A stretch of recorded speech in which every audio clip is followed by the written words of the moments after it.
Everybody wants to hit a winner, and everybody wants to be a winner.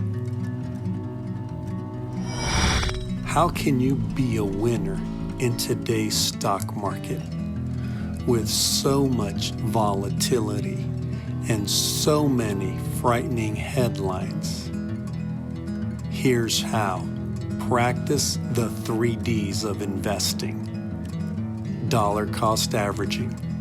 Investing a fixed amount at regular intervals helps you take advantage of changes in prices and eliminates the need to predict when to invest.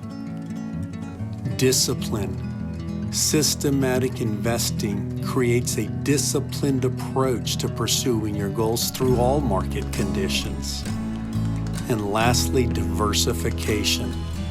Investing in different asset classes may help you spread out the risk in your portfolio.